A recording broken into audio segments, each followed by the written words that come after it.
ವಿದ್ಯಾರ್ಥಿಗಳೇ, ನಾನು ನವೀನ್ ಕುಮಾರ್ ಹರಿಯು. ಕಾರ್ಬನ್ ಮತ್ತು ಅದರ ಸಂಯುಕ್ತಗಳು ಕಾರ್ಬನೈಡ್ಸ್ ಕಾಂಪೌಂಡ್ಸಿನ ಮುಂದುವರೆದ ಭಾಗವನ್ನು ನೋಡೋಣ. ಮೊದಲಿಗೆ ಎಲೆಕ್ಟ್ರಾನ್ ಚುಕ್ಕಿ ರಚನೆ. ಇಲ್ಲಿ ಒಂದು ಉದಾಹರಣೆಯನ್ನ ಕೊಡಲಾಗಿದೆ. ನೈಟ್ರೋಜನ್ ಮತ್ತು ನೈಟ್ರೋಜನ್ ನಡುವೆ ಎಲೆಕ್ಟ್ರಾನ್ ಚುಕ್ಕಿಯನ್ನು ಬರೀತಕ್ಕಂಥದ್ದು. ನೈಟ್ರೋಜನ್ 5 ವೇಲೆನ್ಸಿ ಎಲೆಕ್ಟ್ರಾನ್ಸ್ಗಳ ಕೊನೆಯ ಕವಚದಲ್ಲಿ ಹೊಂದಿದೆ. ಮತ್ತೊಂದು ನೈಟ್ರೋಜನ್ 3 ವೇಲೆನ್ಸಿ ಎಲೆಕ್ಟ್ರಾನ್ ತೆಗೆದುಕೊಳ್ಳೋದ್ರ ಮುಖಾಂತರ, ಅಂದ್ರೆ ಶೇರ್ ಮಾಡ್ಕೊಳ್ಳೋದ್ರ ಮುಖಾಂತರ ಅದು ಆಕ್ಟೇನ್ ಕಾನ್ಫಿಗರೇಷನ್ ಅಂದ್ರೆ ಅಷ್ಟಕ ಜೋಡಣೆಯನ್ನು ಪಡ್ಕೊಳ್ಳುತ್ತೆ.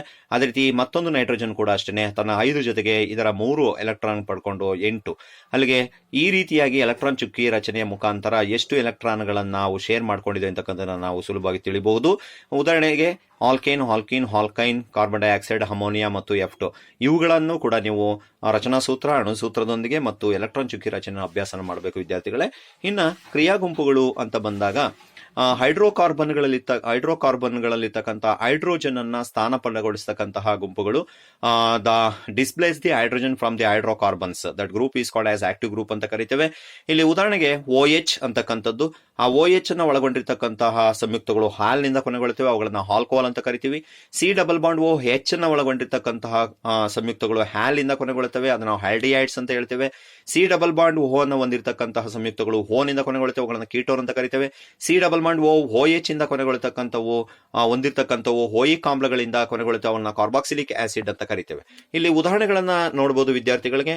Propanol alcohol, ಪ್ರೊಪೆನ್ಯಾಲ್ aldehyde, propanone ಕೀಟೋನು, ಪ್ರೊಪೆನೋಯಿಕ್ acid ಅಂತಕ್ಕಂಥದ್ದು ಇದು ಕಾರ್ಬಾಕ್ಸಿಲಿಕ್ ಆಸಿಡ್. ಈಗ ಉದಾಹರಣೆ ಪ್ರೋಪ್ C3H7OH. ಪ್ರೋಪ್ ಅಂದ್ರೆ 3 ಕಾರ್ಬನ್ಗಳನ್ನು ಹೊಂದಿರೋದು. Propanol C2H5C∬OH. ಅದೇ ರೀತಿಯಾಗಿ ಪ್ರೊಪೆನೋನ್ C2H6C∬O.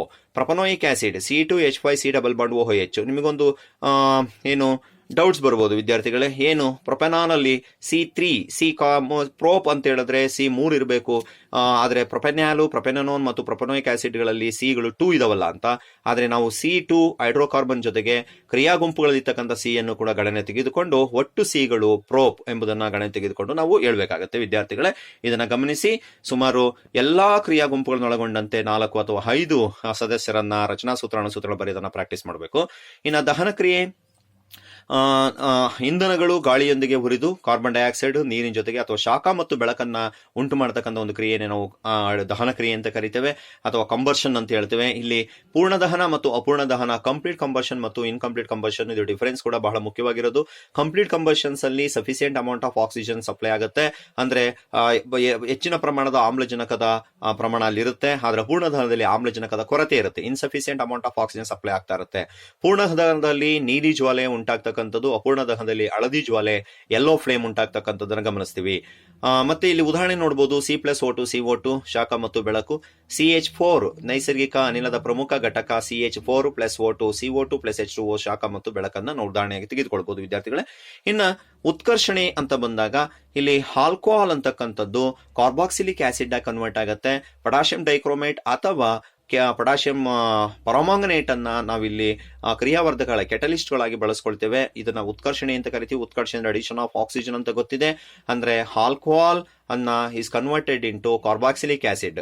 ನೋಡಿ ಇಲ್ಲಿ ನೋಡಬಹುದು C2H5OH ಅಂತ ಹೇಳಿದ್ರೆ ಎಥನಾಲ್ ಅಂತಕ್ಕಂಥದ್ದು ಅಸಿಟಿಕ್ ಆಸಿಡ್ ಆಗಿ CH3COH ಅಸಿಟಿಕ್ ಆಸಿಡ್ ಆಗಿ ಕನ್ವರ್ಟ್ ಆಗಿದೆ ಇನ್ the presence of like A catalyst potassium dichromate ಅಥವಾ ಪೊಟ್ಯಾಷಿಯಂ ಪರಮಾಂಗನೇಟ್. ನೆಕ್ಸ್ಟ್ ಸಂಕಲನ ಕ್ರಿಯೆ ಅಂತಕ್ಕಂಥದ್ದು, ಇದನ್ನ ಅಡಿಷನಲ್ ರಿಯಾಕ್ಷನ್ ಅಂತ ಕರಿತೇವೆ. ಅಡಿಷನಲ್ ರಿಯಾಕ್ಷನ್ಸ್ ಅಂತ ಹೇಳಿದ್ರೆ ಇಲ್ಲಿ ಅನ್ಸ್ಯಾಚುರೇಟೆಡ್ ಲಿಕ್ವಿಡ್ ಹೈಡ್ರೋಕಾರ್ಬನ್ಸ್ ಗಳನ್ನ ಸ್ಯಾಚುರೇಟೆಡ್ ಸಾಲಿಡ್ ಹೈಡ್ರೋಕಾರ್ಬನ್ಸ್ ಗಳನ್ನ ಕನ್ವರ್ಟ್ ಮಾಡತಕ್ಕಂಥ ಒಂದು ಕ್ರಿಯೆ in the presence of palladium or nickel catalyst ಗಳನ್ನ ಬಳಸ್ಕೊಂಡು. ಅದೇ ರೀತಿಯಾಗಿ ನಾವಿಲ್ಲಿ ಎಣ್ಣೆ ಮನ್ನ ಕೊಬ್ಬನ್ನಾಗಿ ಪರಿವರ್ತನೆ ಮಾಡತಕ್ಕಂಥ ಒಂದು ಕ್ರಿಯೆನ ಹೈಡ್ರೋಜನೀಕರಣ ಅಂತ ಕರಿತೀವಿ. ಇಲ್ಲಿ ಹೈಡ್ರೋಜನ್ ಅನಿಲವನ್ನ ಬಳಸಿಕೊಂಡು ನಿಕ್ಕಲ್ ಅನ್ನ ಕೆಟಲಿಸ್ಟ್ ಆಗಿ ಬಳಸ್ಕೊಳ್ತೇವೆ. The liquid oil is converted into solid fat is called as hydrogenation ಅಂತ ಕರಿತೇವೆ. ಇದು ಕೂಡ ಪರೀಕ್ಷಾ ದೃಷ್ಟಿಯಿಂದ ಬಹಳ ಮುಖ್ಯವಾಗಿರ್ತಕ್ಕಂಥದ್ದು. ಏಕೆ ನಾವು ಎಣ್ಣೆಯನ್ನ ಹೈಡ್ರೋಜನೀಕರಣ ಮಾಡಬೇಕು ಅಂತಕ್ಕಂಥ ಪ್ರಶ್ನೆ ಕೂಡ ಬಹಳ ಮುಖ್ಯವಾಗಿರುತ್ತೆ. ಏಕೆಂದ್ರೆ ಎಣ್ಣೆಯ ಶೆಲ್ಫ್ ಲೈಫ್ ಅನ್ನ ಅಂದ್ರೆ ಸಂಗ್ರಹಿತ ಅವಧಿಯನ್ನ ಹೆಚ್ಚು ಮಾಡ್ಲಿಕ್ಕೋಸ್ಕರ ನಾವಿಲ್ಲಿ ಹೈಡ್ರೋಜನೇಷನ್ ಅನ್ನ ಅಥವಾ ಹೈಡ್ರೋಜನೀಕರಣವನ್ನ ಮಾಡಬೇಕಾಗತ್ತೆ. ಇನ್ನು ಆದೇಶನ ಕ್ರಿಯೆ ಅಂದ್ರೆ ಏನು? ಹೆಚ್ಚು ಕ್ರಿಯಾಪಟವಲ್ಲದೆ ಇರತಕ್ಕಂತಹ ಹೈಡ್ರೋಕಾರ್ಬನ್ಗಳಿಂದ ನಾವು ಕ್ಲೋರಿನ್ ಅನ್ನ ಸೇರಿಸೋದ್ರ ಮುಖಾಂತರ, ಅಂದ್ರೆ ಸೂರ್ಯನ ಬೆಳಕಿನ ಅಸ್ತಿತ್ವದಲ್ಲಿ ನಾವು ಕ್ಲೋರಿನ್ ಅನ್ನ ಸೇರಿಸಿ ಹೈಡ್ರೋಜನ್ ಅನ್ನ ಸ್ಥಾನಪಲ್ಲಟಗೊಳಿಸ್ತಕ್ಕಂಥದ್ದು, ಇದು ನಿರಂತರವಾಗಿ ಹೈಡ್ರೋಜನ್ ಹೊರತೆಗೆತಕ್ಕಂಥ ಸ್ಥಾನಪಲ್ಲಟಗೊಳಿಸ್ತಕ್ಕಂಥ ಕ್ರಿಯೆ ನಡೀತಾ ಹೋಗುತ್ತೆ. ಅದಕ್ಕೆ ಅದನ್ನ ಆದೇಶನ ಕ್ರಿಯೆ ಅಥವಾ ಸಬ್ಸ್ಟಿಟ್ಯೂಷನ್ ರಿಯಾಕ್ಷನ್ಸ್ ಅಂತ ಕರಿತೀವಿ. The displacement of hydrogen from the hydrocarbon by the addition of chlorine the presence of sunlight ಅಂತ ಹೇಳ್ತೀವಿ. ಇಲ್ಲಿ ನೋಡಬಹುದು CH3Cl ಅಂತಕ್ಕಂಥದ್ದು. ಆ CH3Cl ಅಂತಕ್ಕಂಥದ್ದು ಮಾನೋ ಕ್ಲೋರೋಮೀಥೇನ್ ಅಂತ ಕರಿತೀವಿ. ಅದೇ ರೀತಿ ಮತ್ತೊಮ್ಮೆ ಇದಕ್ಕೆ ಕ್ಲೋರಿನ್ ಸೇರ್ಕೊಂಡು ಹೈಡ್ರೋಜನ್ ಡಿಸ್ಪ್ಲೇಸ್ ಮಾಡಿ ಡೈಕ್ಲೋರೋಮೀಥೇನ್ CH2Cl2 ಆಗುತ್ತೆ. CH2Cl2 ಒನ್ಸ್ ಅಗೇನ್ ನಾನು ಕ್ಲೋರಿನ್ ಅನ್ನ ಸೇರಿಸಿದ್ರೆ CHCl3 ಆಗುತ್ತೆ, ಟ್ರೈಕ್ಲೋರೋ ಮೀಥೇನ್ ಆಗುತ್ತೆ. ಅದೇ ರೀತಿಯಾಗಿ ಮತ್ತೊಮ್ಮೆ ನಾವು HCl3ಗೆ ಮತ್ತೆ Cl ಅನ್ನ ಸೇರಿಸಿದ್ರೆ CCl4 ಅಂತಕ್ಕಂಥದ್ದು ಕಾರ್ಬನ್ ಟೆಟ್ರಾಕ್ಲೋರೈಡ್ ಅಥವಾ ಟೆಟ್ರಾಕ್ಲೋರೋಮೀಥೇನ್ ಅಂತಕ್ಕಂಥ ಸಂಯುಕ್ತ ಬರುತ್ತೆ. ಇದನ್ನ ನಾವು ಸಬ್ಸ್ಟಿಟ್ಯೂಷನ್ ರಿಯಾಕ್ಷನ್ ಅಥವಾ ಆದೇಶನ ಕ್ರಿಯೆ ಅಂತೇಳಿ ಕರಿತೇವೆ. ಇನ್ನು ಎಸ್ಟ್ರಿಫಿಕೇಶನ್ ಅಂತ ಹೇಳಿದ್ರೆ ಎಸ್ಟರ್ಗಳನ್ನ ಉಂಟು ಮಾಡತಕ್ಕಂಥದ್ದು. ಅಸಿಟಿಕ್ ಆಸಿಡ್ ಅನ್ನ ನೋಡ್ತಾ ಇದ್ದೀರಿ ಇಲ್ಲಿ. ಅಸಿಟಿಕ್ ಆಸಿಡ್ ಅನ್ನ ಮತ್ತು ಆಲ್ಕೋಹಾಲ್ ಅನ್ನ ಅಂದ್ರೆ ಎಥನಾಲ್ ಅನ್ನ ನಾವು ಆಮ್ಲವನ್ನ ಕ್ರಿಯಾವರ್ಧಕವಾಗಿ ಬಳಸಿಕೊಂಡು, ಅಂದ್ರೆ ಕೆಟಲಿಸ್ಟ್ ಆಗಿ ಆಸಿಡ್ ಅನ್ನು ಬಳಸಿಕೊಂಡು ನಾವು ಎಸ್ಟರ್ಗಳನ್ನು ಪಡಿತಕ್ಕಂಥ ಒಂದು ವಿಧಾನವನ್ನೇ ನಾವು ಎಸ್ಟ್ರೀಕರಣ ಅಂತ ಕರಿತೀವಿ. ಈ ಎಸ್ಟರ್ಗಳಿಗೆ ನಾವು ಸೋಡಿಯಂ ಹೈಡ್ರಾಕ್ಸೈಡ್ ಅನ್ನ ಅಡಿಷನ್ ಮಾಡಿದ್ರೆ ನಮಗೆ ಸೋಡಿಯಂ ಅಸಿಟೇಟ್ ಬರುತ್ತೆ, long chain of hydrocarbon sodium salts ಬರುತ್ತೆ ನಮಗೆ. ಅದನ್ನೇ ನಾವು ಸಫೋನಿಕೇಶನ್ ಅಥವಾ ಸಾಬೂನೀಕರಣ ಅಂತ ಕರಿತೇವೆ. ಹಾಗಾದ್ರೆ ಸಾಬೂನು ಅಂದ್ರೆ ಏನು? ಸೋಡಿಯಂ ಅಥವಾ ಪೊಟ್ಯಾಷಿಯಂ ಲವಣಗಳ ಉದ್ದನೆಯ ಕಾರ್ಬಾಕ್ಸಿಲಿಕ್ ಆಸಿಡ್ಗಳ ನಾವು ಉದ್ದನೆ ಸರಪಳಿಯನ್ನೇ ನಾವು ಸಾಬೂನು ಅಂತ ಕರಿತೀವಿ. ಅದೇ ರೀತಿಯಾಗಿ ಮಾರ್ಜಕ, ಸಾಬೂನಲ್ಲದ ಸಾಬೂನು ಅಂತ ಕರಿತೀವಿ. ದ ಸೋಪ್ಲೆಸ್ ಸೋಪ್ ಅಂತ ಹೇಳ್ತೀವಿ, ಡಿಟರ್ಜೆಂಟ್ ಅಂತ ಹೇಳ್ತೀವಿ. ಸಲ್ಫೋನಿಕ್ ಆಮ್ಲಗಳ ಸೋಡಿಯಂ ಲವಣ ಅಂತ ಹೇಳ್ತೀವಿ, ಅಥವಾ ಕ್ಲೋರೈಡ್ ಅಥವಾ ಬ್ರೋಮೈಡ್ ಅಯಾನುಗಳ ಅಮೋನಿಯಂ ಲವಣ ಅಂತಲೂ ಕೂಡ ಇದನ್ನ ಕರಿತೇವೆ. ಸಾಬೂನು ಕೊಳೆಯನ್ನ ಹೇಗೆ ತೆಗೆಯುತ್ತದೆ ಅಂತಕ್ಕಂಥದ್ದು ಬಹಳ ಮುಖ್ಯವಾಗಿರುತ್ತೆ ವಿದ್ಯಾರ್ಥಿಗಳೇ. ಸಾಬೂನಲ್ಲಿರ್ತಕ್ಕಂಥ ಅಯಾನಿಕ್ ಭಾಗ ನೀರಿನೊಂದಿಗೆ ಜೋಡಣೆಯಾಗತ್ತೆ, ಆಕರ್ಷಣೆಯಾಗತ್ತೆ. ಆದ್ರೆ ಹೈಡ್ರೋಕಾರ್ಬನ್ ಭಾಗ ಏನಾಗತ್ತಪ್ಪ ಅಂದ್ರೆ ಕೊಳೆಯೊಂದಿಗೆ ಅಂಟಿಕೊಳ್ಳುತ್ತೆ.